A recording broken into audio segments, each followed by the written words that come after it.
Have you ever stopped to consider what cooking dinner was like 2,000 years ago? Not the grand feasts of emperors, but the everyday meals in a typical Roman home. Picture the sounds of sizzling oil, the aroma of herbs and baking bread, the clatter of pots, a scene that might feel surprisingly familiar, yet utterly foreign in its details.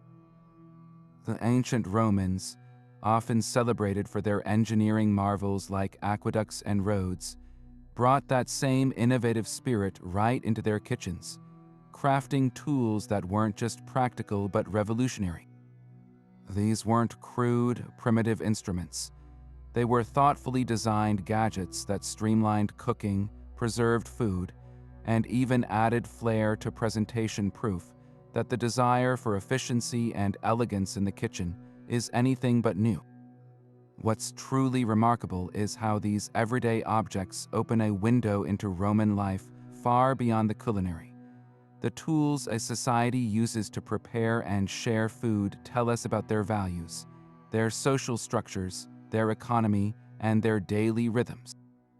A simple strainer speaks to their love of refined sauces. A cheese press hints at a sophisticated dairy industry. A decorative wine strainer reveals the importance of ceremony and hospitality. Each gadget is a tiny artifact packed with stories about the people who used them, the meals they shared, and the world they inhabited. It's an intimate, tangible connection to the past that makes history feel immediate and relatable, not something distant locked away in museums. In this video, we're going to explore 23 of these incredible Roman kitchen innovations. Together, we'll examine how they worked, what they were used for, and why they were so groundbreaking in their time. You'll see utensils for grinding, mixing, baking, and serving that display a level of creativity and practicality that rivals many modern tools. Some might even make you look at your own kitchen drawers in a whole new light. This is more than a list of ancient objects. It's a journey into the heart of Roman domestic life, uncovering the cleverness and resourcefulness that turned simple ingredients into the foundation of an empire's cuisine. So, let's step inside that bustling Roman kitchen and discover the gadgets that made it all possible. Our journey into the Roman kitchen begins not with a fire or a pot, but with a heavy stone bowl that was the absolute workhorse of the entire space, the mortarium. This wasn't your average mortar and pestle. The Roman version was a true feat of culinary engineering. Crafted from incredibly hard, gritty materials like volcanic rock or coarse pottery, its interior wasn't smooth. It was intentionally scored with rough grooves or sharp pieces of grit embedded into the clay before firing. This abrasive surface was the secret to its power, acting like a set of microscopic blades that would shred, grind, and pulverize ingredients with incredible efficiency. Think of it less as a simple grinding tool and more as the ancient world's ultimate food processor attachment. Its duties went far beyond just crushing peppercorns. The mortarium was the foundation for the complex, umami-rich flavors that defined Roman cooking. This is where a cook would whip up a paste of herbs, garlic, and salt for a marinade. This is where nuts were ground into a fine powder to thicken sauces. And most importantly, this is where the infamous garum, the potent fermented fish sauce the Romans drenched on nearly everything, was often mixed with wine, vinegar, or oil to create a multitude of complex dipping sauces and dressings. You can almost hear the rhythmic scraping and grinding as a cook worked a pestle against those grooves, releasing the aromatic oils from herbs and creating smooth, emulsified concoctions that would put many a modern chef to shame. It was a tool of transformation, turning hard, raw ingredients into the very essence of flavor. Right beside that heavy mortarium on the hearth, you'd almost always find its perfect partner, the olla. This humble clay pot was the undisputed champion of the Roman kitchen, the equivalent of our modern stockpot or Dutch oven, simmering away over the fire from morning until night. Its design was a masterpiece of pure, functional simplicity. Made from coarse, fired clay, the olla had a rounded bottom that was absolutely key to its job. Unlike a flat-bottomed pot that would scorch over the direct heat of an open flame, this curved base allowed heat to travel evenly around its entire surface, ensuring that a stew or porridge cooked consistently without burning. It was a brilliant, low-tech solution to a very real cooking problem.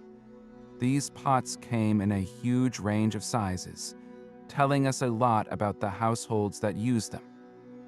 A small olla might have been perfect for a single soldier on campaign, cooking his portion of pulse, the hearty grain porridge that was a Roman dietary staple. A massive, family-sized one could simmer for hours, tenderizing tougher cuts of meat with vegetables and herbs, feeding an entire household from a single vessel. And because it was made from cheap, readily available clay, the olla was a truly democratic piece of technology. Every single Roman, from the wealthiest merchant in his villa to the poorest laborer in a city apartment, owned at least one. The quality of the ingredients inside might differ drastically, but the tool itself was a great equalizer.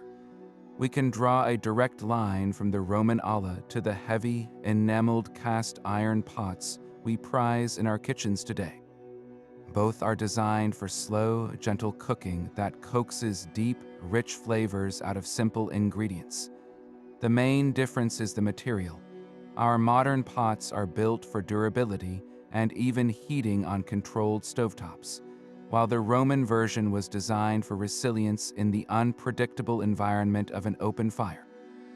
It was a disposable tool, in a way cheap to replace if it cracked, but absolutely indispensable for the daily act of turning raw grains, legumes, and scraps into a warm, nourishing meal.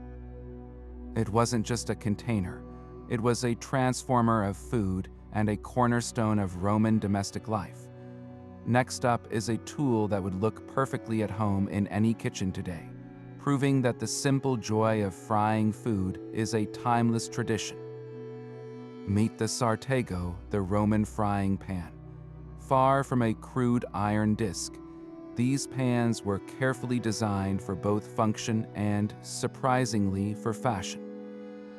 Crafted primarily from bronze or iron, a typical sartego featured a wide, shallow bowl perfect for getting a good sear on meats or frying up a portion of vegetables. But its most ingenious feature was the long handle. Unlike our short, stubby modern handles designed for countertop stoves, the Roman version had an elongated, often flat handle that could extend well over a foot in length. This was a critical safety innovation, allowing a cook to position the pan securely over the unpredictable flames of an open hearth without risking a serious burn. It was a clear and clever acknowledgement of the challenges of cooking with live fire. What's truly fascinating is how this everyday object could also be a canvas for personal expression and social status. While many sartagens were purely utilitarian, examples have been found with elaborately decorated handles, some cast with intricate patterns, or even featuring the head of a god or a mythical creature. Imagine a wealthy Roman household where even the cookware reflected the family's taste and wealth. A beautifully adorned frying pan might hang prominently in the kitchen, a subtle signal to guests that this was a home that valued refinement in every detail, right down to the last utensil. This transforms the sartego from a simple tool into a social artifact, blurring the line between the kitchen and the dining room. The legacy of the sartego's design is something we can still see every day. The next time you pick up a frying pan, look at its shape, the wide cooking surface, the long handle designed to keep your hand away from the heat source. This isn't a modern invention. It's a direct evolution of a form that the Romans perfected 2 millennia ago. The materials have changed, moving from bronze to cast iron to non-stick aluminum, but the fundamental principle remains untouched. It's a powerful reminder that good design is truly eternal, solving the same basic human problems across centuries. The Sartego connects us to a Roman cook who, just like us, appreciated the sizzle of food hitting a hot pan and the delicious results that followed. While the Sartego was perfect for frying, the Romans also had a brilliant solution for another culinary challenge: baking without a full-sized oven. Enter the Testum, a remarkable domed clay or metal cover that functioned as a personal, portable oven. For the vast majority of Romans who lived in cramped city apartments or modest homes, building a large, fixed brick oven was simply not an option. The Testum was their ingenious answer, democratizing the ability to bake and roast. Imagine a large, heavy bell or a domed lid, carefully placed directly over a bed of hot embers right on the hearth. A cook would place whatever they wanted to bake: a small loaf of bread, a cut of meat, or even a fish, directly onto the hot stones or a tile beneath this dome, then cover it completely with the Testum. This clever device trapped the intense, radiant heat from the coals, circulating it evenly around the food to create a perfectly controlled, miniature baking environment. The magic of the Testum was in its simplicity and effectiveness. The thick clay walls absorbed the heat beautifully, ensuring a consistent temperature that would roast a chicken to juicy perfection, or give a loaf of bread a wonderfully crisp crust and a soft, airy interior. This wasn't a compromise. It was a specialized technique that often produced results superior to a large oven, especially for smaller portions. It allowed for a level of culinary flexibility that we might associate with modern countertop appliances like air fryers or toaster ovens. A family could enjoy freshly baked bread for breakfast and then use the very same tool to roast a joint of meat for dinner, all without ever needing to fire up a massive, fuel-hungry oven. Visualizing the Testum in action truly reveals its cleverness. Picture a cook carefully nestling a small dough into a preheated earthenware dish placed among the glowing coals. They would then lower the heavy, dome-shaped Testum over the top, perhaps sealing the edges with a bit of damp clay or ash to lock in every bit of steam and heat. Inside that dark, hot chamber, the transformation would begin. The dough would puff and rise. The surface of the meat would sizzle and brown, all without any direct flame to scorch it. To check for doneness, they'd simply lift the dome, releasing an aromatic cloud of steam and revealing a perfectly baked good that rivaled anything from a professional bakery. This humble clay cover was a testament to Roman practicality, turning the basic hearth into a multi-functional cooking station that brought the delights of baking into the smallest of homes. Now, leaving the heat of the hearth, we turn to a more delicate but no less vital process: the art of cheese making. This is where we discover the Roman cheese strainer, a specialized piece of equipment that reveals a surprisingly sophisticated dairy industry. Far from a simple kitchen task, cheese production was a refined craft, and the tools used were designed with remarkable precision. Archaeologists have uncovered a variety of these strainers, typically crafted from coiled bronze wire or woven wicker into basket-like forms. Their purpose was singular but crucial: to efficiently drain the liquid whey from the solid curds, the essential first step in transforming milk into cheese. The design was perfectly suited to its job, allowing the whey to drip away while the soft, delicate curds remained supported, ready to be pressed and aged. The true ingenuity lies in the variety of these tools, as different designs directly influence the final product's character.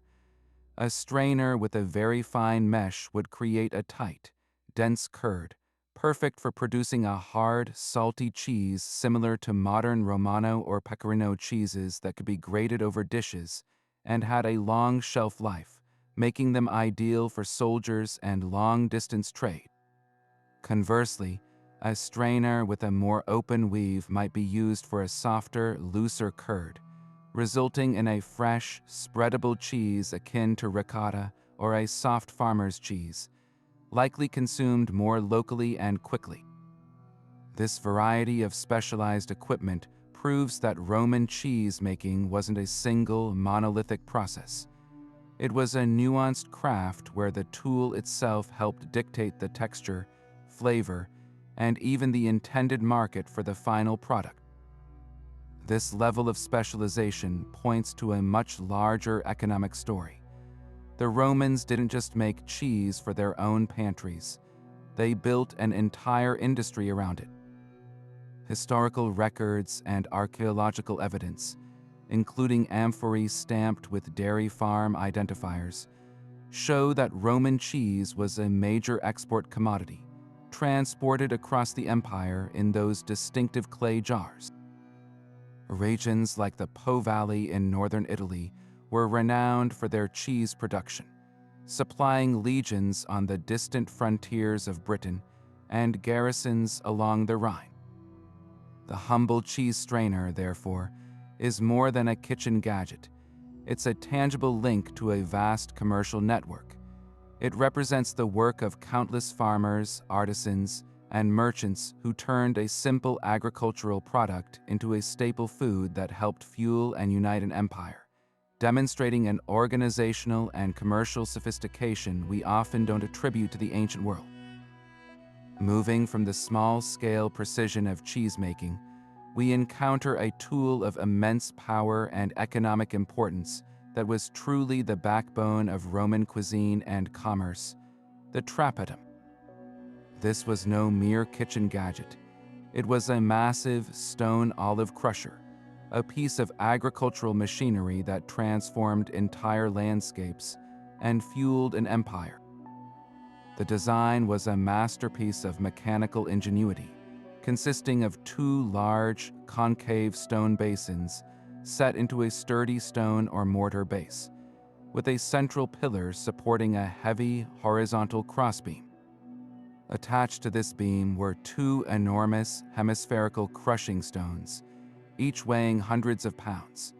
The entire mechanism was powered by a person or animal walking in a continuous, circular path, pushing the beam and causing the heavy stones to roll around the central pillar, slowly and steadily crushing the olives placed in the basins below. But the Romans weren't just crushing fruit. They were mastering chemistry. The true brilliance of the trappetum's design was its ability to apply just the right amount of pressure to pulp the olive flesh while deliberately avoiding the bitter inner pit. Crushing the pits would release unpleasant tannins that would ruin the entire batch of oil, giving it an acrid, unpalatable flavor. The curved, rolling motion of the stones was perfectly calibrated to separate the valuable flesh from the hard stone without cracking it, creating a smooth olive paste that was ready for the next crucial step, pressing. This careful separation was the secret to producing the high-quality, first-press extra virgin olive oil that the Romans prized above all else, a golden green liquid that was the absolute lifeblood of their civilization. To understand the scale, we need to step out of the home kitchen and into a vast, bustling industrial facility, an ancient olive press complex. The rhythmic, grinding groan of the trappetum would have been a constant sound in oil-producing regions across the Mediterranean during the harvest season. These press houses were often part of large agricultural estates, and the scale of production was staggering. The olive paste produced by the trappetum would be scooped into woven baskets, which were then stacked high onto a massive lever press. Immense counterweights would be applied, slowly squeezing every precious drop of oil out of the pulp. The oil would then flow through channels into large sunken vats where the water would naturally separate out, leaving pure oil to be skimmed off the top and stored in giant clay jars called dolia. The economic impact of this single tool is almost impossible to overstate. Olive oil was more than just a cooking fat.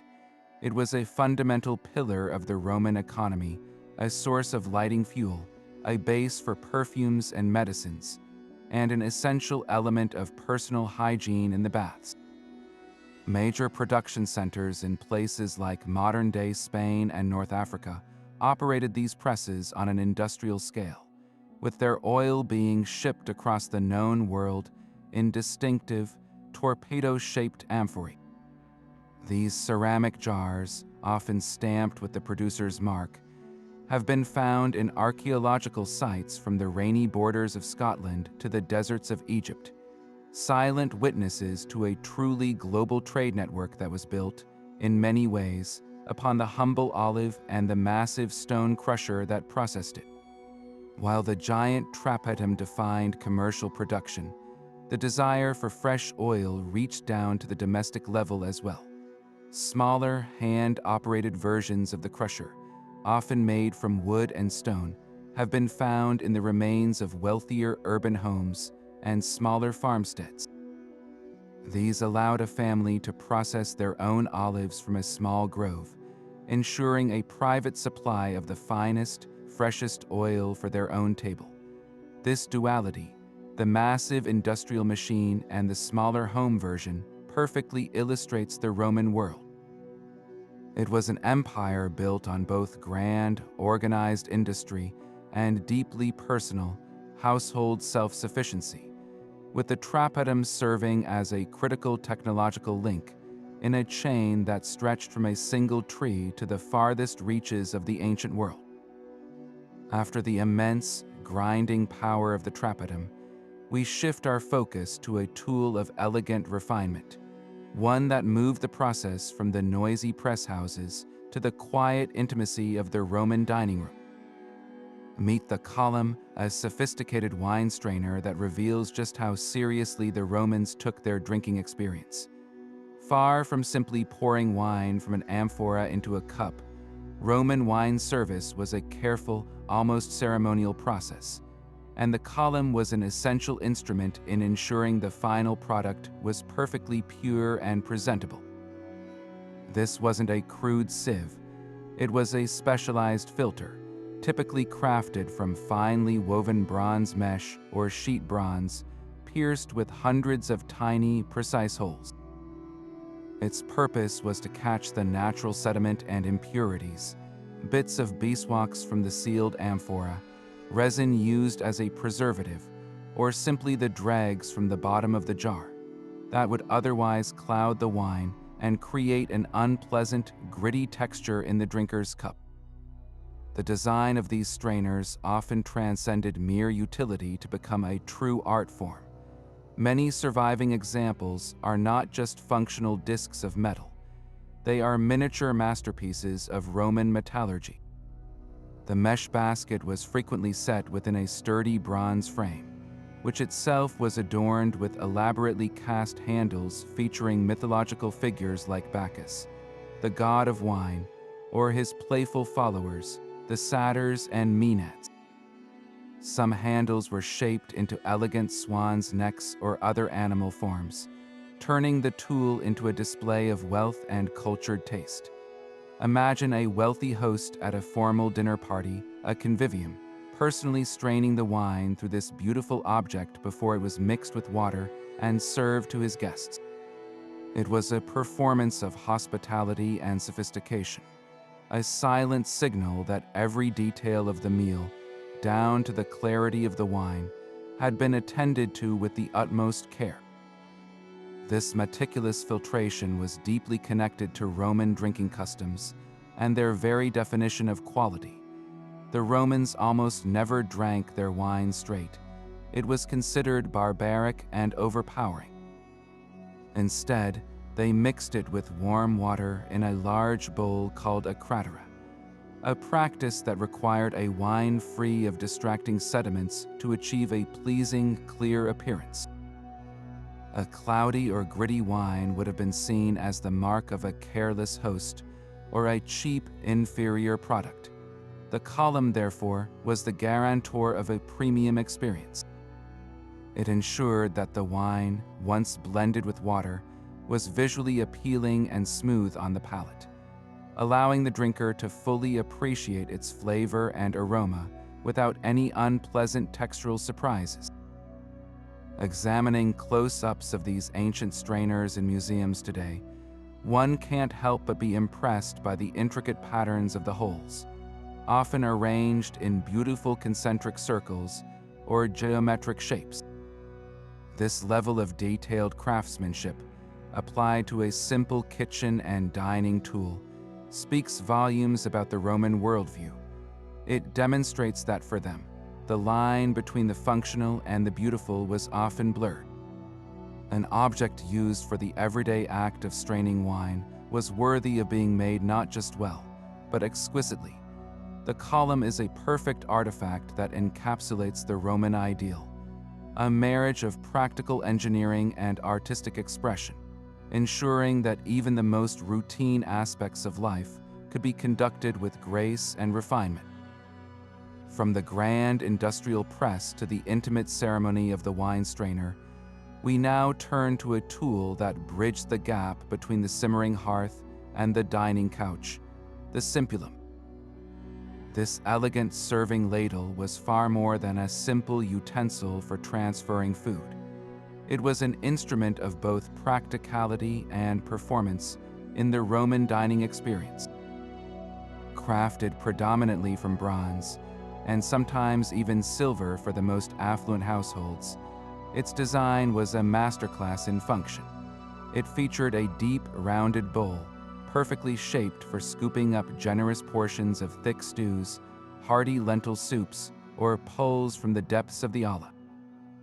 But its most crucial feature was its long, gracefully tapering handle, often ending in a subtle hook. This length was a vital safety innovation, allowing a servant or the host to safely reach across the unpredictable flames and bubbling contents of a large cooking pot without risking a severe burn to the hand or forearm. It was a thoughtful design solution born from the everyday realities of cooking over an open fire. In the context of a wealthy Roman's home, the simpulum transcended its practical role to become a piece of culinary theater.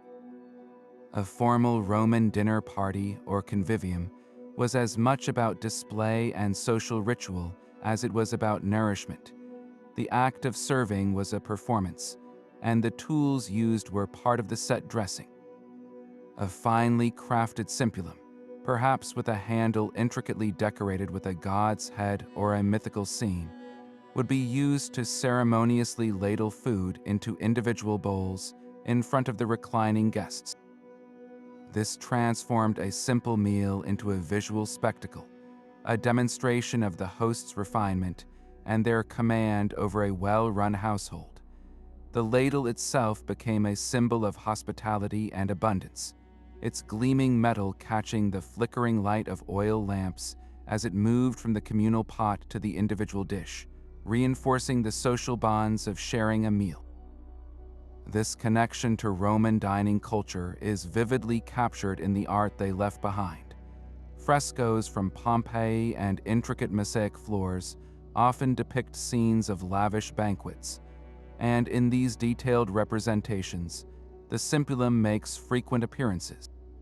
We see servants carrying them, or they are shown hanging prominently on the wall in a still life scene of kitchen items, indicating their commonplace importance. These artistic depictions are invaluable because they show us the tool in its intended context, not just as an isolated museum artifact. They confirm its role in the choreography of a Roman meal and give us a clear side-by-side comparison to our own traditions. The resemblance to a modern large serving spoon or ladle is immediately striking. The fundamental shape, a deep bowl attached to a long handle, is virtually identical, a testament to a design so perfectly suited to its task that it has remained essentially unchanged for 2 millennia. The primary differences are merely in material and ornamentation. We use stainless steel instead of bronze, and our designs are typically less decorative, but the core function and form are a direct inheritance from the Roman simpulum. This simple tool is a powerful reminder that the gestures of serving and sharing a meal are timeless, connecting our modern dinner tables directly to those of the ancient past. But moving from the elegant ceremony of the simpulum, we enter a realm of raw, practical necessity with a tool that speaks to the Roman appetite for meat on a grand scale, the uncus or meat hook. This was no flimsy piece of wire. Surviving examples are formidable implements of wrought iron, heavy and sharply pointed, designed for one primary job: to securely anchor massive sides of beef, whole hogs, or haunches of venison. In a world without refrigeration, proper meat storage was a constant challenge, and the uncus was a critical part of the solution. Large cuts of meat, after being preserved through salting or smoking, needed to be hung in cool, dry pantries or cellar spaces to keep them away from pests and slow down spoilage. The uncus, driven straight into a ceiling beam, provided that sturdy anchor point, allowing butchers and home cooks to manage their valuable provisions safely and efficiently. The very size and heft of these hooks are archaeological clues pointing directly to Roman dietary habits and their access to large-scale livestock. These weren't tools for hanging a small chicken or a rabbit. They were built to bear the tremendous weight of an entire pig or a quarter of a cow. This tells us that the Romans weren't just occasional meat eaters. They were processing and consuming large animals on a regular basis, evidence of a sophisticated livestock industry that could supply urban centers and military camps with substantial quantities of protein. The uncus, therefore, is a direct link to the Roman butcher's trade, a skilled profession that required knowledge of animal anatomy, preservation techniques, and the use of robust tools like cleavers and these mighty hooks to break down a carcass into usable cuts for the market or the kitchen. Imagine the scene in a bustling marketplace or a well-equipped home kitchen. A skilled cook or household slave would use the uncus as a vital assistant during the arduous task of butchery. After a large joint of meats, perhaps a whole leg of lamb or pork had been slow roasted over the fire, the uncus would be employed to maneuver the incredibly hot, heavy, and slippery mass. They might hook it directly through the bone or a thick section of tendon, using the hook's leverage to lift the roast clear of the fire and onto a heavy carving board without burning their hands. Once secured, the hook could then act as a stabilizer. A cook could anchor the meat with the uncus in their non-dominant hand, pulling against it to create tension, while their other hand wielded a sharp knife to cleanly and safely carve off perfect, even slices for serving. This simple act demonstrates a profound understanding of physics and safety, turning a dangerous and awkward job into a controlled, efficient process. The legacy of the uncus is one of those rare examples where ancient technology remains virtually unchanged. Walk into any modern professional butcher shop or meat processing facility today, and you will see the direct descendants of the Roman uncus hanging from overhead rails, stainless steel hooks of nearly identical design, performing the exact same functions of moving, hanging, and stabilizing heavy carcasses. This continuity across 2,000 years is a powerful testament to the Romans' knack for creating perfectly functional, ergonomic designs. They identified a fundamental need in food preparation and engineered a tool so effective that its form has never needed a radical update. The uncus is a humble, brutal-looking object, but it embodies the practical, problem-solving spirit that made Roman domestic technology so enduringly successful. While the Testum acted as a portable oven, the Romans also had a tool dedicated to achieving the perfect bake on smaller items, the clibanus. This flat baking tray, typically crafted from bronze for wealthier households, or more commonly from fired clay, was the ancient world's answer to the modern baking sheet. Its flat, often slightly lipped surface was the ideal stage for an array of baked goods that went far beyond basic bread. Imagine it laden with delicate pastries drizzled with honey, savory tarts topped with cheese and herbs, or the myriad of flatbreads that were a staple across the empire. The clibanus wasn't just a passive tray. Its material was key to its success. A clay clibanus, preheated near the hearth, would absorb and then radiate a gentle, consistent heat upwards, ensuring the bottom of whatever was placed on it baked evenly and developed a wonderfully crisp crust without the risk of scorching from direct flame. Some of the most captivating archaeological evidence of its use comes, as so often, from the ruins of Pompeii. In the ashes of the city's numerous bakeries, archaeologists have discovered these very trays with the tragic and incredible detail of carbonized bread still fused to their surfaces. These aren't just vague impressions. They are actual, fossilized loaves, preserved at the very moment of the disaster. Examining these finds is like looking at a photograph from 20 years ago. We can clearly see the scored patterns bakers made on top of the dough. We can count the number of segments in a round loaf, and we can even study the grain size of the flour used. This provides an unparalleled window into the daily life of a Roman baker, confirming that tools like the clibanus were not rare luxuries but essential, workaday equipment that produced the city's daily bread. The existence of such specialized bakeware speaks volumes about the sophistication of Roman baking.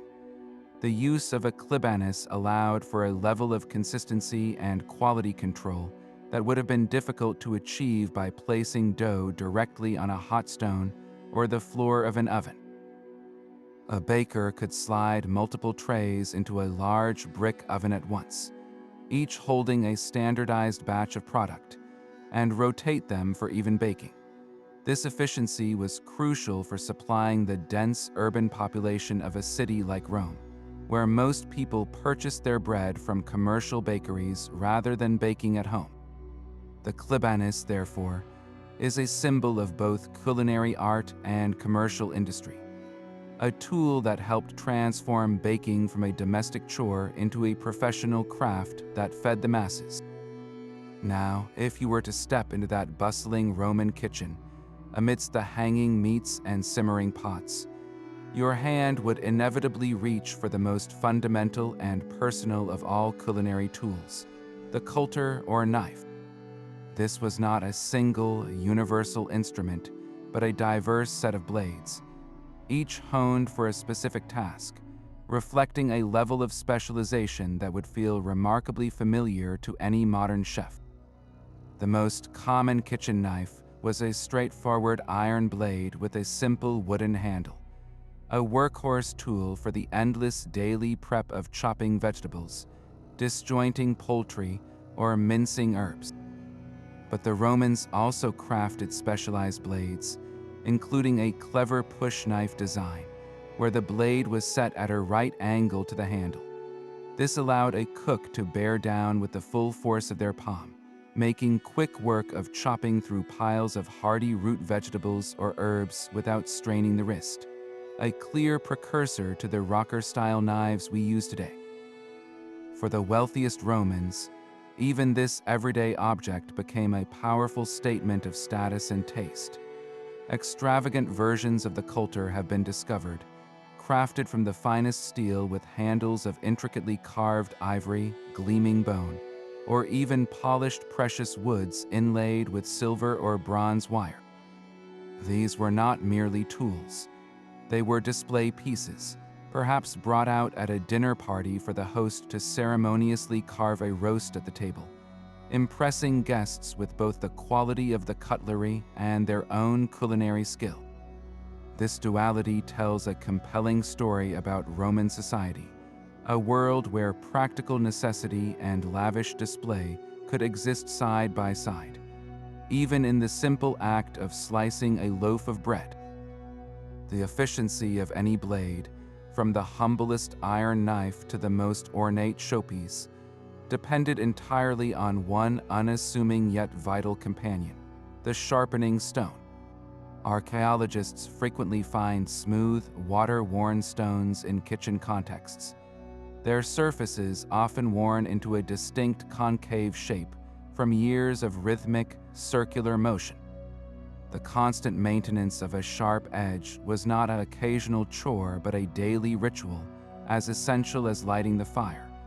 A dull blade was not just inefficient, it was dangerous, requiring more force and increasing the risk of a nasty slip that could ruin the food or, worse, the cook. The presence of these well-used stones in nearly every household is a silent testament to the value the Romans placed on skill, preparation, and the right tool for the job. This emphasis on sharpness points directly to the high level of knife skills expected in a Roman kitchen. Written sources from the time describe the precise techniques used for different ingredients, from the clean filleting of a fish to the careful disjointing of a game bird. The dexterity of a skilled cook with a sharp knife was as admired then as it is now, a mark of professional competence that turned raw ingredients into refined dishes. Visual evidence from mosaics and frescoes often depicts scenes of food preparation, showing servants and cooks intently focused on their cutting, a reminder that the graceful, efficient movement of a blade was the unseen foundation upon which the entire complex flavor of Roman cuisine was built. The variety of blades and the evidence of their care show us a culture that understood a fundamental truth. The journey to a great meal almost always begins with a sharp edge. But moving from the sharp, precise world of blades, we now turn to a tool defined not by its edge, but by its immense capacity, the storage amphora. This iconic clay jar is perhaps the most recognizable symbol of Roman trade and domestic life, a vessel so perfectly designed for its purpose that its form became a universal standard across the entire Mediterranean world. Far from being a generic pot, the amphora was a sophisticated piece of packaging technology, engineered to solve a myriad of problems in transportation, preservation, and storage. Its shape was a masterpiece of functional design, a wide, sturdy body tapering upwards to a narrow neck that could be easily sealed with a cork or a clay stopper and secured with pitch or wax to create an airtight environment, protecting precious liquids from air and spoilage. But its most ingenious and defining feature was its pointed base, a brilliant solution that served multiple critical functions. That distinctive pointed end was the secret to the amphora's success on a global scale. In the dark, rolling hull of a merchant ship, stability was paramount. A round-bottomed jar would roll with every wave, crashing into its neighbors and shattering. The pointed base of the amphora eliminated this danger entirely. Sailors could simply press these jars, pointed end first, into a bed of sand that was often spread across the ship's hold.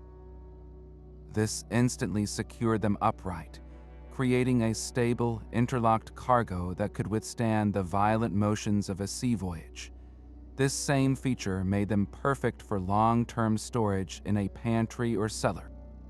A Roman merchant or homemaker could bury the pointed bases in a trough of dry sand, which acted as a natural insulator, keeping the contents, whether wine, oil, or garum, cool and at a consistent temperature, effectively mimicking the function of a primitive cellar or refrigeration unit. And when empty, the amphorae could be stacked on their sides in layers, their pointed bases neatly nesting into the concave shoulders of the jars below, creating solid, space-efficient walls that were a common sight in the back alleys of Roman ports. The true genius of the Roman system, however, lay in its standardization. Amphorae weren't just one size fits all. Different regions produced distinct, recognizable shapes that essentially functioned as a barcode for their contents and origin. A long, slender amphora with small handles was instantly identifiable as coming from the island of Rhodes and likely contained its famous wine. A stout, robust jar with a thick rim was the signature container for Spanish olive oil, millions of which were shipped to Rome to supply the city's annona, or public grain dole. This wasn't just a matter of local tradition. It was a formalized system of branding and quality control. A merchant in Rome could glance at a newly arrived shipment and know instantly not only what was inside, but its general quality and approximate value based on its point of origin. The handles often bore stamped inscriptions called tituli picti, which recorded the producer's name, the weight of the contents, and even the year of production, providing a level of traceability that would be impressive even today. The scale of this system is almost incomprehensible. Monte Testaccio in Rome, a hill over 100 feet tall and covering several acres, is not a natural formation. It is an artificial mountain made entirely from the discarded shards of an estimated 53 million olive oil amphorae. This single site stands as a silent, monumental testament to the sheer volume of trade that flowed into the ancient capital.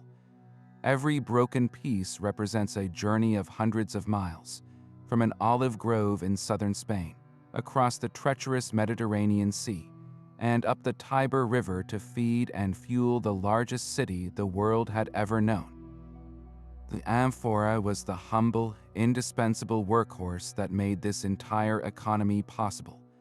A single, simple design that connected the daily life of a Roman citizen enjoying his bread and oil to the vast, interconnected network of farms, ships, and merchants that spanned an empire. It was the ultimate storage gadget, a clay container that built the world.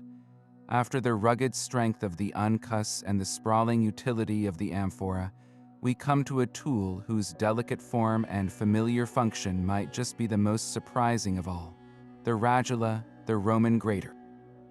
Picture a thin sheet of bronze, roughly the size of a modern piece of paper, but perforated not with writing, but with dozens of sharp, carefully punched holes. Each hole is not a clean puncture, but is raised on one side, creating a tiny, razor-sharp edge perfect for shredding and scraping. This unassuming piece of metal is a direct, tangible link to our own kitchens, a testament to a design so perfectly conceived that it has barely needed to change in 12 years. The Romans didn't just have graters. They had a whole family of them, designed for a variety of tasks that reveal a sophisticated understanding of texture and flavor in their cuisine. The most common use for the radula was, unsurprisingly, for hard cheeses. A wealthy Roman household would have used it to produce a fine snow of salty, aged cheese to sprinkle over patina, a baked egg and vegetable dish not unlike a modern frittata, or to garnish a plate of figs for a sweet and savory dessert. But its duties extended much further.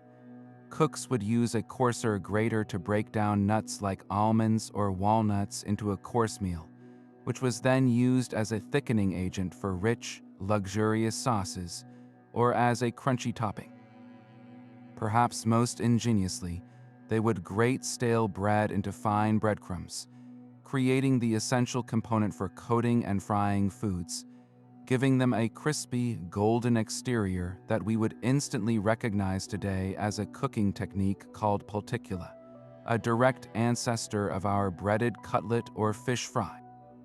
This single tool was the key to unlocking textures that transformed simple ingredients into complex dishes.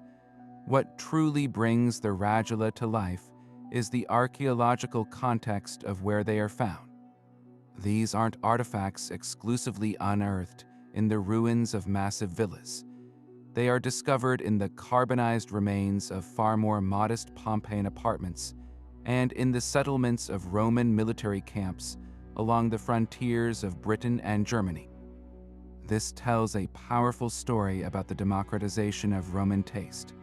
The desire for grated cheese on one's pulse or a breaded cutlet wasn't a luxury reserved for the elite.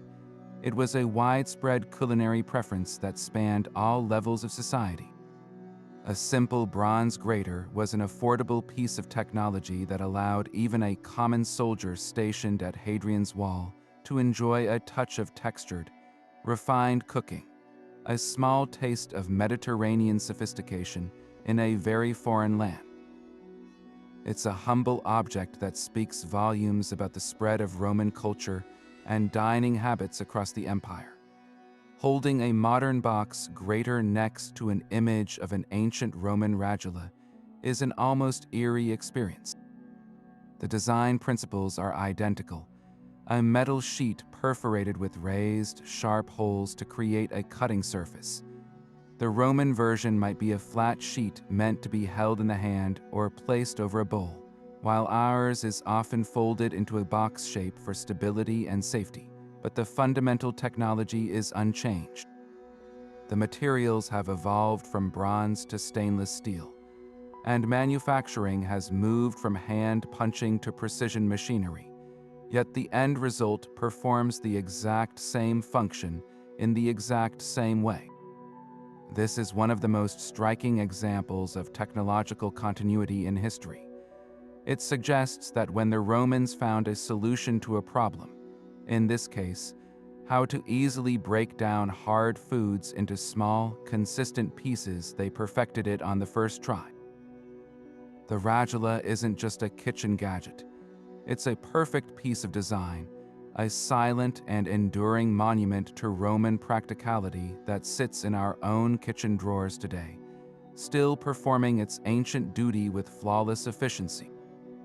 Now, let's shift our focus from the robust, heavy-duty tools to a smaller, more delicate object that speaks volumes about the incredible reach of the Roman Empire and the sophisticated tastes of its people: the aromatarium or spice box.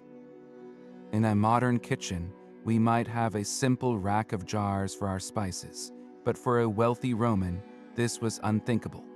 Their spices were not just flavorings. They were treasures, expensive commodities that had journeyed thousands of miles along trade routes from India, Arabia, and the far reaches of the known world. Pepper, saffron, cinnamon, ginger, these were luxuries worth their weight in gold, and they demanded a container that reflected their immense value and importance. The aromatarium was that container, a secure, organized, and often breathtakingly beautiful chest, designed to protect a household's most precious culinary assets. These boxes were marvels of organization and craftsmanship, reflecting a deep understanding of the spices themselves. They weren't just empty cavities. They were meticulously divided into multiple individual compartments, each one a custom-sized cell for a specific spice. This careful separation was absolutely crucial. The Romans understood that strong, pungent spices like cumin or the infamous lazarwort, a now extinct fermented plant juice, could easily contaminate and overpower more delicate aromatics like saffron or precious myrrh if stored together. The design, therefore, wasn't just about neatness. It was a practical application of flavor science, preserving the unique and potent character of each individual spice until the moment it was measured out for use. An aromatarium was, in essence, a portable, organized spice library, allowing a cook to access a world of flavors with efficiency and precision. The materials and artistry of these boxes transformed them from mere storage into powerful symbols of wealth and status. While simpler versions were made from wood, the most exquisite examples were crafted from turned ivory, intricately carved bone, or even silver. They were frequently inlaid with intricate designs, precious metals, or semi-precious stones, turning a kitchen tool into a piece of fine jewelry. Imagine such an object being brought out during a lavish dinner party. The host wouldn't just open a jar, they would unlock this beautiful chest, revealing its compartmentalized treasures to the admiration of their guests. The very act of selecting a pinch of rare black pepper from its designated spot was a performance of extreme wealth and global connectivity, a silent boast that this household had access to the farthest corners of the empire and the means to acquire its most exclusive goods. To understand the significance of the Aromatarium, we must consider the epic journeys its contents undertook. That peppercorn resting in its tiny compartment likely began its life on a vine in the hills of Kerala in southern India. From there, it was transported by Indian merchants across the ocean to ports in Arabia, where it was passed to Nabatean traders who carried it by camel caravans across the deserts to the Mediterranean coast. Roman merchants then bought it, shipped it across the sea, and transported it up the Tiber to Rome, where it was sold at a markup that made it phenomenally expensive. Every single spice in that box had a similar story, a saga of danger, negotiation, and logistics that spanned continents. The Aromatarium was the final, secure destination of these incredible journeys, a single point that collected the entire known world's flavors into one organized space. Reconstructions of how these spices were used, based on surviving recipes from sources like Apicius, reveal a culinary philosophy that was anything but simplistic. Roman cooking was a complex layering of sweet, sour, salty, and umami flavors, and spices were the tools to achieve this balance. They weren't used with a heavy hand to mask the taste of food, but with careful precision to enhance and complement it. A pinch of precious saffron would be steeped to create a vibrant yellow broth for a fish dish, simultaneously adding color, aroma, and a distinct earthy flavor. Long pepper, even hotter than the black variety, would be ground in a mortarium with herbs to create a fiery paste for meat. The organized compartments of the Aromatarium directly enabled this sophisticated approach, allowing a cook to measure out exact, tiny amounts of incredibly potent ingredients to build complex flavor profiles that we are only now beginning to fully appreciate and recreate. This small, elegant box is proof that the Roman kitchen was a place of international influence, refined taste, and meticulous organization, a world away from the simplistic image of primitive antiquity. Now, having explored the organized world of spices, we turn to a gadget that reveals the Romans' commitment to something far more abstract and elusive, the precise measurement of time itself in the kitchen. In an era before stopwatches and digital timers, how did a Roman cook know when a delicate egg-based custard was perfectly set, or a tough cut of meat had simmered long enough to become tender? Their solution was a brilliant adaptation of one of their most important timekeeping devices, the clepsydra or water clock. While grand public clepsydry used a steady water flow to mark the hours in the forum, the kitchen version was a smaller, more personal instrument, a marked container that allowed a cook to measure cooking durations with remarkable accuracy by tracking the passage of water. Imagine a small, slender ceramic or bronze vessel, its interior marked with a series of precise lines. The cook would fill it to the brim with water and place it beside the hearth. A tiny hole at the base would allow the water to begin a slow, steady drip into a catching bowl below. Each marked line on the interior represented a specific interval, perhaps the time needed to boil an egg or to reduce a sauce to the proper consistency. A cook, busy managing multiple pots over the fire, could simply glance at the water level against these marks to know exactly how much time had elapsed, freeing them from the mental burden of counting or guessing. This transformed cooking from a vague art into a more repeatable science, allowing for consistency across countless meals. The need for such precision becomes clear when we examine the complex recipes that have survived from antiquity, particularly those recorded by Apicius. These are not simple lists of ingredients. They are intricate procedures that demand careful timing. One recipe might instruct a cook to boil a sauce until it has thickened, while another requires a fish to be poached until it just begins to flake. Without a standard unit of time, these instructions would be hopelessly subjective, varying wildly from one cook to the next. The kitchen clepsydra provided that standard. It allowed a cook in Gaul to replicate a dish created in Rome with a much higher degree of fidelity, ensuring that the prized flavors of Roman cuisine could be consistently reproduced across the vast expanse of the empire.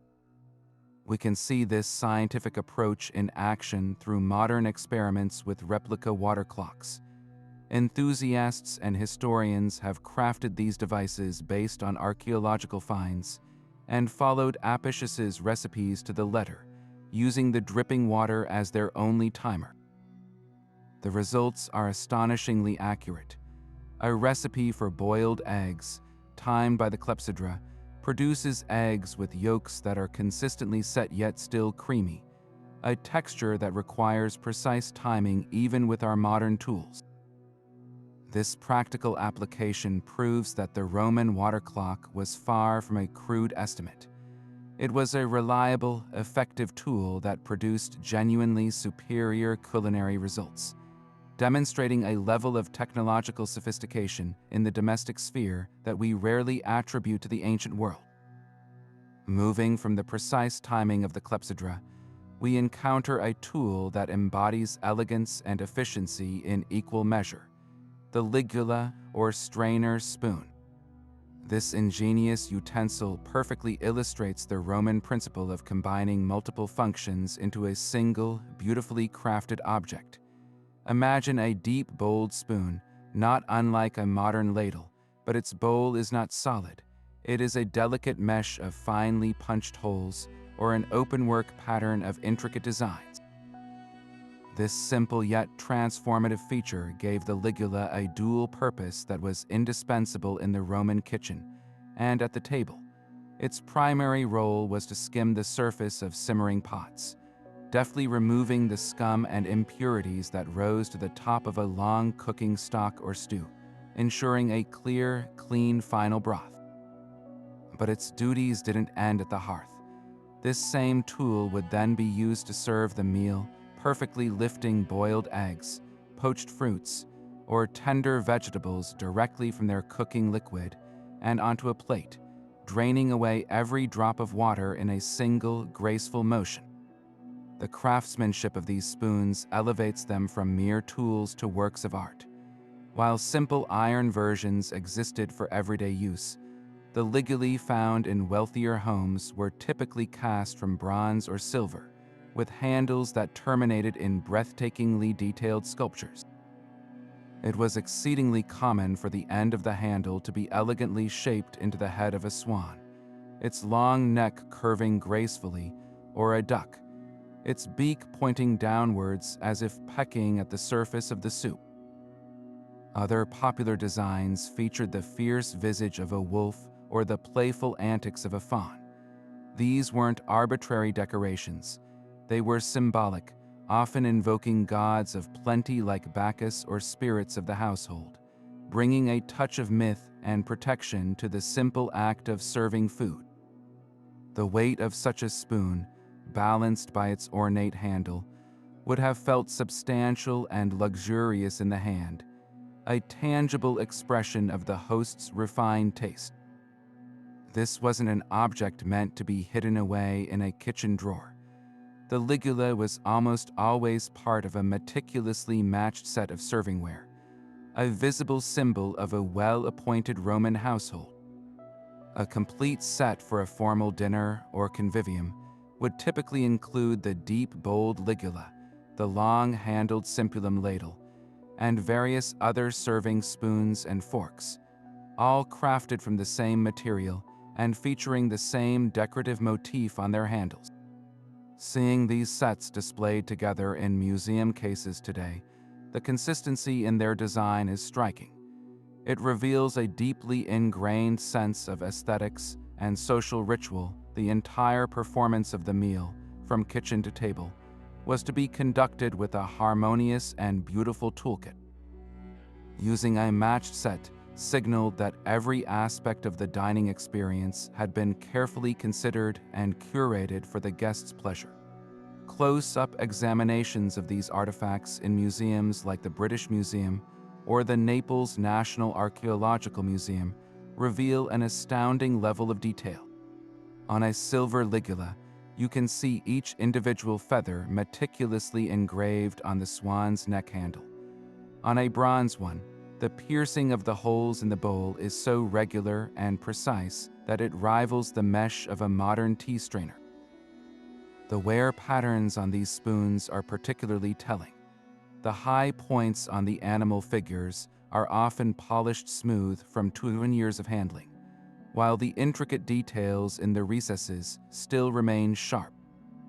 This physical evidence connects us directly to the countless hands that once held these spoons, the countless meals they served, and the quiet appreciation for an object that was both supremely practical and deeply beautiful. The ligula stands as a perfect metaphor for the Roman domestic ideal, a seamless fusion of unwavering functionality and exquisite artistic expression. After exploring so many intricate and specialized tools, we arrive at a piece of equipment that was arguably the very heart of the Roman kitchen, a humble yet monumental object that fed an empire, the Magi's or dough-kneading trough. This wasn't a simple bowl. It was a massive, sturdy container, often carved from a single large log of wood or meticulously constructed from thick planks, designed to withstand the immense physical force required to mix and knead vast quantities of bread dough. In a civilization where bread was not just a food but the absolute foundation of the diet, the word pulse for porridge eventually gave way to pain as the core of every meal.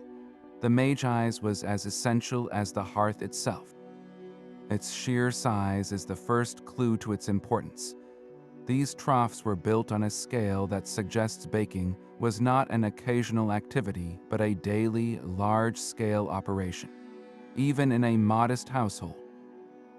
A single batch of dough could contain enough flour to produce dozens of loaves, enough to feed a family, its servants, and perhaps even have extra to sell or trade with neighbors. The central role of the Magi's is vividly captured in the art that decorated the very bakeries of Pompeii. Frescoes preserved by volcanic ash show bustling scenes of daily life, and in several, we see bakers and their assistants leaning over these very troughs, their arms deep in the dough, their bodies straining with the effort.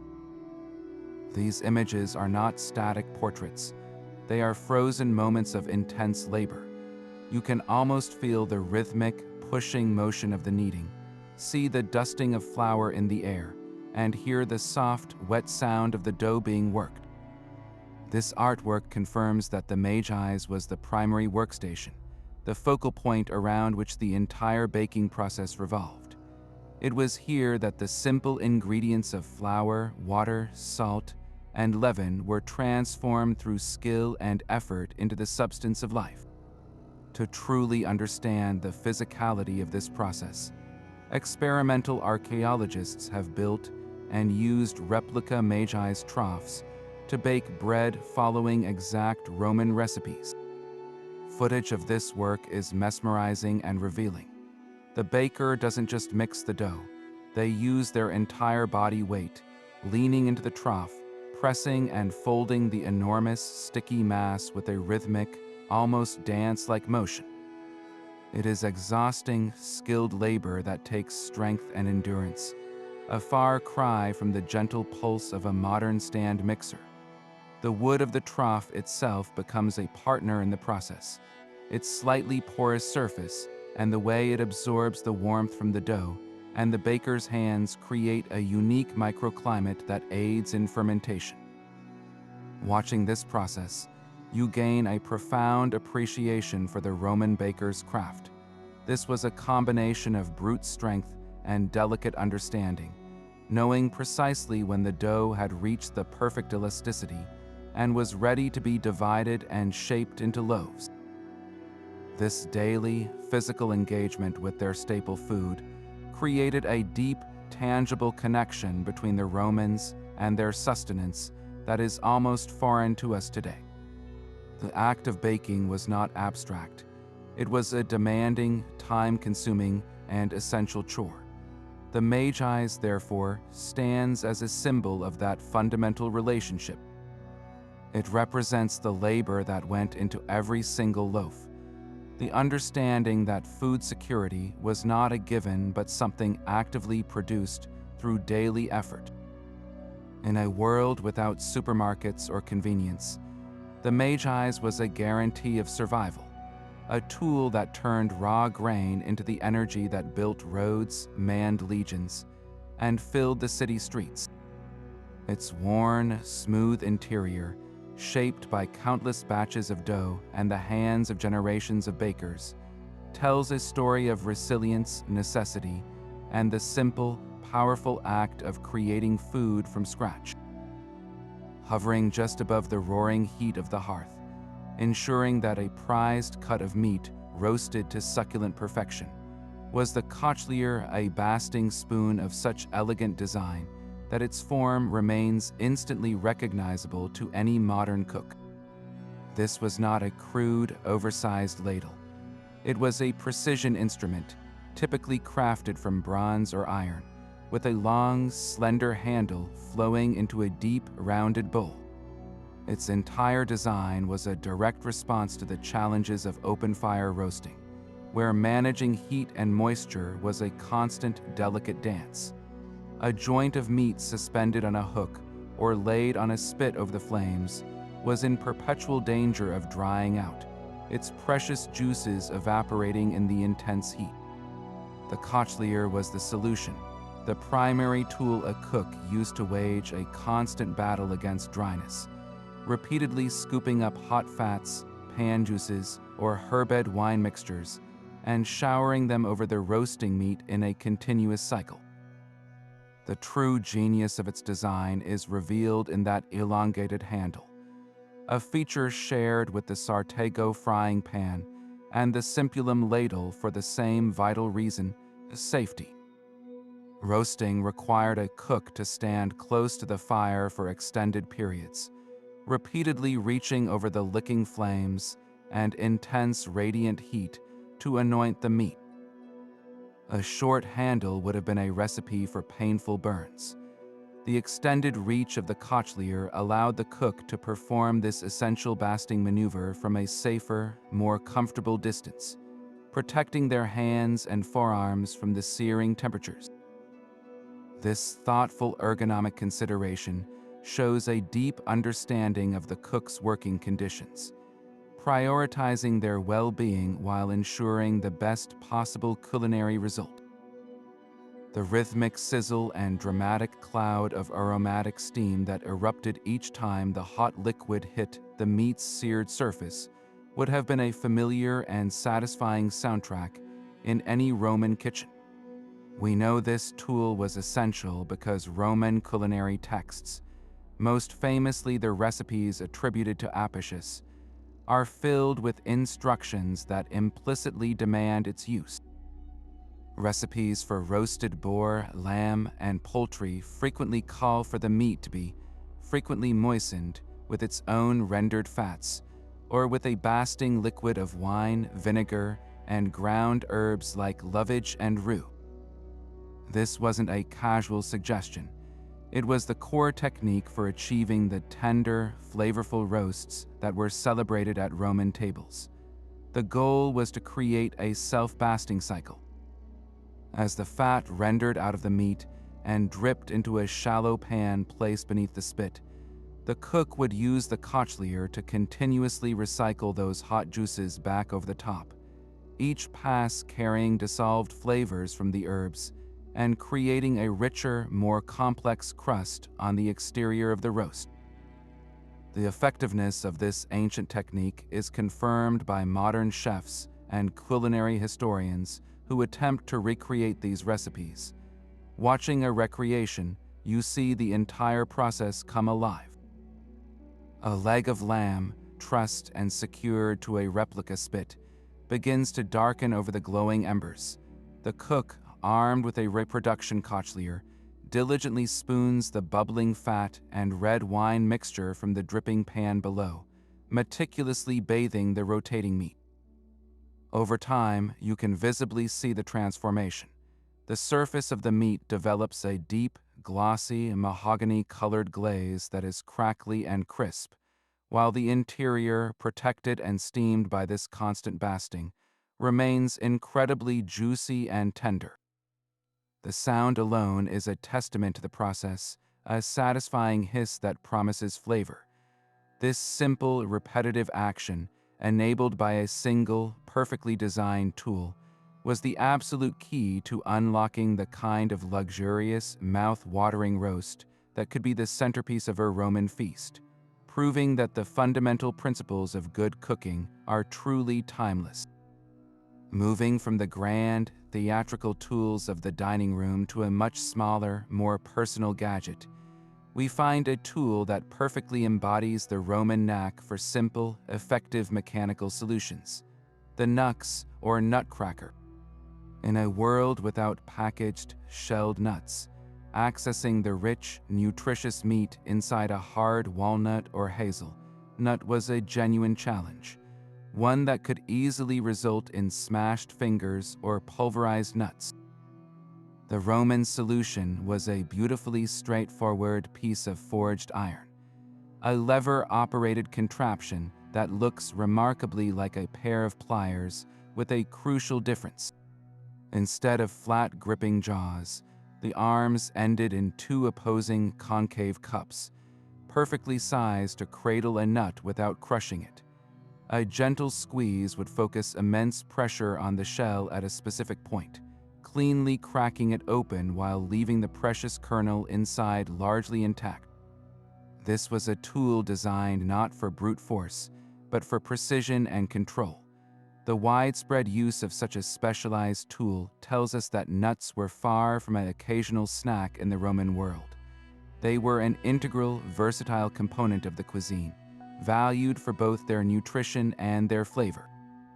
The empire's vast reach provided access to an incredible variety, from the sprawling walnut groves of Italy and Gaul to the prized almonds and pistachios of the eastern Mediterranean, and the native hazelnuts and chestnuts of Northern Europe. Roman pantries were stocked with a diverse array of hard-shelled treasures. They weren't just eaten by the handful. Nuts were the secret weapon in the Roman cook's arsenal, providing texture, richness, and thickening power. Ground in a mortarium, walnuts and pine nuts formed the base of rich, creamy sauces for meats and vegetables, a precursor to modern pesto. Almonds were blanched and pounded into a fine meal to thicken and enrich delicate dessert creams, and were a key ingredient in early marzipan. Chopped hazelnuts provided a crunchy topping for baked goods and salads. What's truly fascinating is how this humble gadget democratized a valuable food source. A well-made iron nutcracker, though a simple tool, was a durable, multi-generational object. It allowed even modest households to efficiently process nuts they might have gathered themselves or bought in bulk at the market, making this nutritious and calorie-dense ingredient readily accessible. The efficient design meant less waste, fewer nuts were shattered beyond recovery, which was crucial for a family carefully managing its food budget. The rhythmic crack of the knucks in a Roman kitchen would have been a common sound, especially in the autumn, as households prepared to preserve the seasonal harvest by shelling nuts for storage in sealed jars, ensuring a supply of protein and flavor through the winter months. Modern experiments with reconstructed Roman nutcrackers reveal their surprising sophistication. Using a replica based on archaeological finds, it's possible to cleanly crack everything from a small, tough hazelnut to a massive, thick-walled walnut with minimal effort and impressive consistency. The concave jaws hold the nut securely, preventing it from shooting across the room, while the lever action multiplies the user's hand strength exactly where it's needed. Compared to the haphazard method of using a hammer or a rock, the knucks is a paradigm of efficiency. Watching a demonstration, you see the shell split neatly along its seam, often falling away in two perfect halves to reveal the undamaged nut meat inside, ready to be picked out. This simple, leverage-based design was so effective that it remained the standard for centuries, with very similar tools appearing in kitchens throughout the medieval period and into the modern era. The Roman nutcracker is a quiet testament to the idea that the most enduring technologies are often those that solve a simple, everyday problem with elegant, unwavering efficiency. Stepping away from the force of the nutcracker, we find ourselves examining a tool that represents a completely different kind of Roman ingenuity, a devotion to order, consistency, and the science of measurement. Meet the modiolus, a standardized Roman measuring cup. In a world we often imagine as governed by rough estimates and handfuls, the existence of such a precise instrument is a startling revelation. These were not generic drinking cups repurposed for measuring. They were official, government-standardized vessels, often made of bronze or pottery, and marked with clearly defined lines to denote specific volumes. The very fact that the Roman state saw fit to create and enforce standard measures for something as seemingly mundane as a kitchen cup speaks volumes about their organized, bureaucratic mind and their desire to bring order to every aspect of daily life, from the marketplace to the mixing bowl. The need for this precision becomes brilliantly clear when we delve into the Roman culinary texts that have survived. The famous cookbook attributed to Apicius is not a collection of vague suggestions. It is a detailed technical manual filled with specific instructions that demand accuracy. Recipes don't just call for some wine or a bit of honey. They specify exact amounts using the official Roman units of measurement: the sextarius, the hemina, the cyathus. A sauce might require precisely 2 cyathi of garum and 3 hemini of wine. A cake recipe could demand 1 sextarius of finely ground flour. These are not casual approximations, they are formulas. The successful replication of a dish, especially in the delicate arts of baking and confectionery, depended on the cook's ability to follow these formulas exactly, and that required a reliable, standardized tool. The modiolus was the key that unlocked this repeatable success, ensuring that a pastry made in a bakery in Pompeii would taste identical to one made in a home in Rome. This drive for standardization was about far more than just culinary perfection. It was the bedrock of Roman commerce and fairness. Imagine the chaos of a marketplace where every merchant's idea of a cup of grain or a pint of oil was slightly different. It would be a system ripe for fraud and dispute. The official modiolus, often bearing stamps or marks to certify its accuracy, was a tool of economic justice. A citizen purchasing their daily ration of grain or olive oil from a public dispensation could be confident they were receiving the exact amount they were owed, nothing less. A baker selling loaves of bread could be held to a standard weight, as the amount of flour and water used was measured out with these cups. This created a layer of trust and efficiency in the Roman economy that was unprecedented, allowing for smooth trade across a vast and diverse empire. The modiolus, therefore, was as much a civic instrument as a culinary one, a small piece of government regulation that sat on the counter of every shop and in the pantry of every home.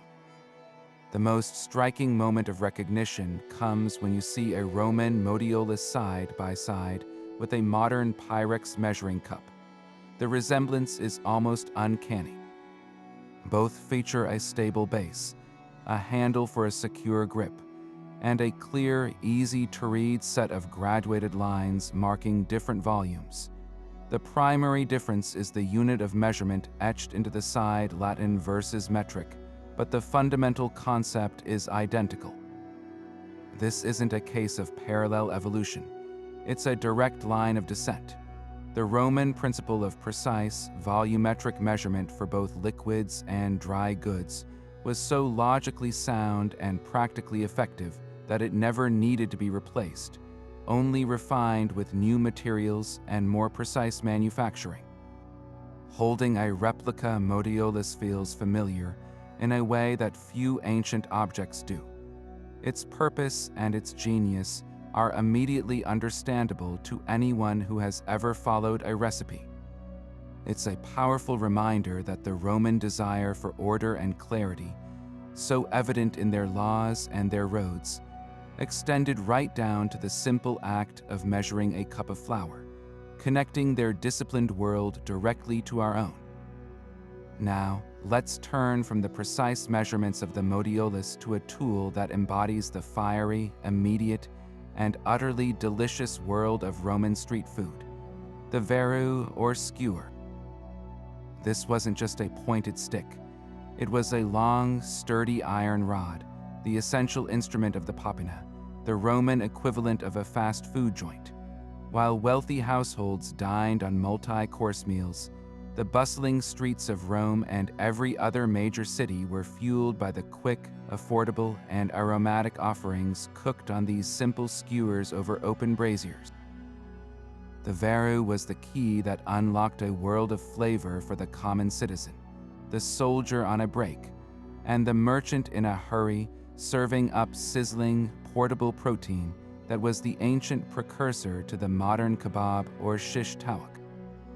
Its design was pure, unadulterated function, a length of forged iron, sharpened to a point for easy piercing and long enough to hold a substantial amount of food while keeping the cook's hand safely away from the intense heat of the coals.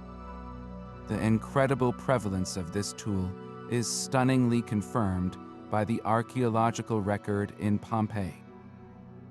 The excavations of the city's thermopolia, the street-side food counters, have revealed something extraordinary, not just one or two, but dozens upon dozens of these iron veru skewers, often found still resting in their slots next to the embedded clay dolia jars that held the day's stews and snacks.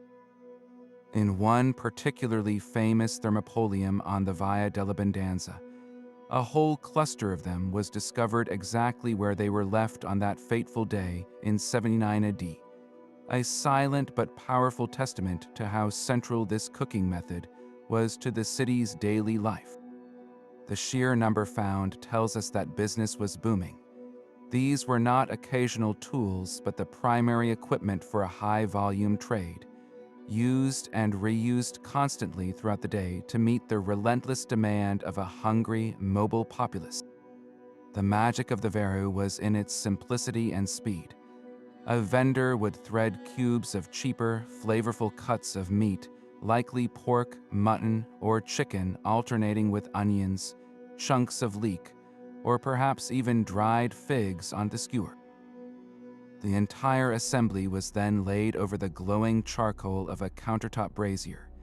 The direct, radiant heat would sear the outside of the meat quickly, locking in juices while the rendered fat would drip down, basting the vegetables below and causing the coals to flare up with that signature, mouth-watering sizzle. The entire process took mere minutes, and the resulting kebab could be slid directly off the skewer onto a piece of flatbread or into a shallow bowl for a customer, providing a hot, hearty, and satisfying meal for just a few small coins. This was the ultimate Roman fast food, efficient, delicious, and eminently practical. The influence of this simple tool and technique spread with the legions and merchants across the entire empire. The concept of cooking small, threaded pieces of food over direct heat was so logical and effective that it was adopted and adapted from the borders of Scotland to the markets of North Africa. What we see with the Varro is the globalization of a street food trend, a culinary idea that moved with people and proved universally appealing. The sizzle of meat on a skewer over coals became a familiar sound throughout the ancient world, a small but significant piece of Roman culture that was easily exported and enthusiastically embraced, creating a shared culinary experience that connected a vast and diverse empire through the universal language of good, simple food. Modern recreations of these Roman kebabs, based on recipes and archaeological evidence, are a revelation. Using replica Varro skewers over a charcoal fire, historians have demonstrated how quickly and beautifully the food cooks. The metal skewer itself acts as a heat conductor, cooking the meat from the inside out for even-doneness. The sound is exactly what you'd hope for, a satisfying hiss and crackle as the fat hits the embers. The final product, seasoned with nothing more than salt and perhaps a brush of a simple garum-based glaze, is smoky, juicy, and incredibly flavorful. It's a taste that is both ancient and immediately familiar, a direct culinary link to a Roman street vendor who, 200 years ago, used the very same simple, brilliant tool to create a perfect meal on the go. Leaving behind the smoky sizzle of the street vendor's skewer, we journey now to the very edges of the Roman Empire, to the misty, cooler climates of Britain, Gaul, and Germania. Here, we encounter a gadget that tells a fascinating story of cultural adaptation and technological flexibility, the Mortarium or butter churn. This tool stands out because it represents a fascinating exception to the rule of Roman cuisine. While the heart of the empire in Italy and the Mediterranean ran on the golden flow of olive oil, the northern provinces had a different, richer fat of their own. The Mortarium is the physical evidence of that difference, a tall, sturdy vessel, typically crafted from wood or coiled basketry, featuring a close-fitting lid with a hole in its center for a long, plunger-style dasher. Its design was a masterpiece of simple physics, engineered for one specific, labor-intensive task: to agitate fresh cream until its fats coalesced into solid butter. To understand the significance of the butter churn, we must first appreciate the Roman culinary hierarchy. In the Mediterranean world, olive oil was king. It was used for cooking, lighting, cosmetics, and even medicinal purposes. It was a cultural touchstone, a symbol of civilized life. Butter, by contrast, was often viewed with a degree of suspicion by elite Roman writers, who sometimes dismissed it as a strange, barbaric food of the northern tribes they encountered. However, the practical Romans were never ones to let prejudice get in the way of practicality, especially when it came to supplying their vast military machine. The legions stationed along the frontiers of Britain and the Rhine needed calories and fats, and olive oil was an expensive, logistically challenging commodity to ship such vast distances. The local solution, abundant dairy from cattle, was right there. So, the Romans did what they did best. They adopted and refined a local technology. The Roman Mortarium represents this beautiful synthesis. While the basic principle of churning, agitating cream to separate butterfat was undoubtedly a native practice, the Romans likely improved upon the tools. Their version would have been more sturdily constructed, perhaps with tighter cooperage or more refined woodworking techniques, making the process more efficient and hygienic. This is a classic example of Roman pragmatism. They encountered a useful local custom and enhanced it with their own engineering prowess, creating a specialized tool that allowed the provinces to be more self-sufficient. The presence of these churns in military settlements is particularly telling. It shows the army, that most Roman of institutions, willingly adapting its diet to local conditions, using Roman-made tools to produce a distinctly un-Roman foodstuff to keep its soldiers fed and strong. Footage of experimental archaeologists using a replica Mortarium brings the arduous yet mesmerizing process to life. You see fresh cream, still warm from the cow, poured into the tall, narrow vessel. The dasher, a perforated disc on the end of a long pole, is then worked up and down in a steady, rhythmic motion. For what seems like an eternity, nothing happens but the gentle sloshing of liquid. Then, a subtle change in sound occurs, a deeper, thicker splash. Finally, with a dramatic and sudden slosh, the magic happens. The pale yellow globules of butter suddenly separate from the thin, cloudy buttermilk. It's a moment of tangible alchemy, of one substance transforming into two entirely different products right before your eyes. The physical effort required is immense, a testament to the daily labor that went into food production. But the reward is a fresh, creamy, slightly tangy butter that is worlds away from its modern, store-bought equivalent. This humble churn, therefore, is far more than just a dairy tool. It is a powerful symbol of the two-way exchange that characterized the Roman Empire. While Rome imposed its language, its laws, and its roads, it was also constantly being influenced and changed by the cultures it absorbed.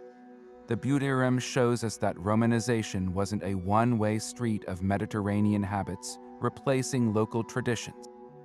In the cool north, it was the local tradition of butter making that endured, and it was the Romans who adapted, adopting a barbarian food and giving it a place, however modest, within their own vast culinary world. It represents the flexibility and the surprising inclusivity of Roman practical culture, proving that the empire could be remarkably accommodating when it came to a good, useful idea, or a delicious pat of butter on a soldier's hardtack. Yet for the most elite echelons of Roman society, the pinnacle of culinary luxury wasn't heated, but profoundly chilled. This brings us to our final, and perhaps most astonishing kitchen gadget, the furnace navarius, the snow furnace or ice storage container. This wasn't a device for creating cold, but for defying heat, an ingeniously insulated container that allowed wealthy Romans to enjoy the impossible pleasure of ice-cold drinks and frozen desserts in the sweltering Mediterranean summer. Its very existence speaks to an empire so powerful and so organized that it could bend the very seasons to its will, using complex logistics and sophisticated physics to bring a fragment of winter to the heart of a sun-baked city. The concept alone is staggering. The ice and snow stored within a furnace navarius did not come from a local icehouse or a machine. It was harvested by teams of specialized laborers from the frozen peaks of mountains like the Apennines, or even as far away as Mount Etna in Sicily. This was an immense and perilous operation. Workers would venture high into the mountains, often at night to minimize melting, to cut blocks of compacted snow and ice. This precious cargo was then rushed down the slopes on sleds or by donkey, where it was transferred to waiting carts for a frantic, round-the-clock journey to the city. The entire enterprise was a race against time and the elements, a carefully orchestrated supply chain where speed and insulation were everything. Upon arrival at a wealthy patron's villa, the blocks were carefully transferred into the furnace Navarius, a container specifically designed to win that race. The construction of these early refrigerators was a masterclass in ancient material science, demonstrating a sophisticated, practical understanding of insulation principles that we still use today. A typical furnace Navarius was a double-walled container, often made from wood or lead. The crucial insulating material packed tightly between these two walls was almost always straw. Straw is comprised of hollow, air-filled tubes, and it is this trapped, stagnant air that provides exceptional resistance to heat transfer, dramatically slowing down the melting process from the outside in. Some incredibly advanced models even featured a layer of lead sheeting on the interior. Lead is an excellent conductor, but in this context, that property was used ingeniously. The lead would quickly equalize to the temperature of the ice, creating a massive, cold sink. Any heat that managed to penetrate the straw insulation would be absorbed by this dense metal layer first, protecting the ice core within and extending its life for days or even weeks.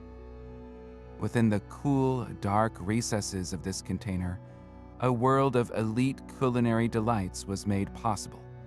The most straightforward use was for chilling wine and water to a refreshing temperature that would have been unimaginable to the average citizen sweating in the summer heat. But Roman chefs, ever innovative, went much further. They would pack snow directly around serving goblets to create a frosty crust, or even mix the snow with fruit syrups, honey, and wine to create the earliest recorded forms of sorbet and granita. The poet Martial mentions these frozen desserts with delight, and the Emperor Nero is famously, though perhaps apocryphally, said to have enjoyed them flavored with honey and crushed nuts. To recline in a shaded garden, enjoying a finely shaved ice treat while Rome simmered in the heat, was the ultimate demonstration of wealth, power, and a command over nature itself. The furnace Navarius was the silent, humming engine of that privilege, a box that held not just ice, but the very spectacle of luxury. And so, as we retrace our steps through that bustling Roman kitchen, from the heavy grind of the Mortarium to the impossible chill of the snow furnace, a truly remarkable picture comes into focus. These 23 gadgets reveal a society that was, at its heart, profoundly practical and relentlessly innovative. They weren't just making do. They were constantly iterating, refining, and perfecting the tools of their daily lives. The evidence is undeniable a Roman cook would not be entirely lost in one of our kitchens today. They would recognize the form and function of our frying pans, our graters, our measuring cups, and our strainers, because they were using the direct ancestors of these very tools 2,000 years ago. This isn't a coincidence. It's a testament to the power of good design. When a form is perfectly suited to its task, when it solves a fundamental human problem with elegant efficiency, it becomes timeless. What these objects ultimately reflect is a civilization that placed a high value on the entire experience of food. It wasn't merely about sustenance. It was about the efficient design of a knife handle that protects the user, the culinary pleasure of a perfectly roasted joint of meat, basted to juicy perfection, and the social ritual of serving filtered wine from an ornate strainer. They value the organization of spices from across the globe and the consistent results guaranteed by a standardized measuring cup. From the grandest villa to the most modest apartment, the effort and ingenuity poured into the act of preparing and sharing a meal connected every level of Roman society. These kitchen gadgets are more than artifacts. They are intimate conversations with the past, telling us stories of engineering skill, economic might, and a shared human desire to eat well. This journey into ancient daily life shows us that history isn't just about emperors, armies, and epic battles. It's found in the grooves of a grinding stone and the curve of a serving spoon. It's in the calculated drip of a water clock and the satisfying crack of a nut. It's a reminder that the people of the past were every bit as clever and resourceful as we are, solving the problems of their day with the materials and knowledge they had. And in doing so, they laid the foundation for so much of our own modern world. Now, we'd love to hear from you.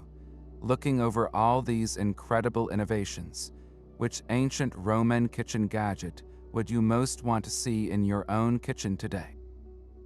Would it be the versatile Mortarium for creating authentic flavors, the Testum for its portable baking magic, or perhaps the luxurious snow furnace for defying the summer heat? Let us know your thoughts in the comments below. And if you enjoyed this journey into the heart of the ancient home, be sure to subscribe and hit the bell for more adventures where we uncover the fascinating mysteries of daily life from the ancient world.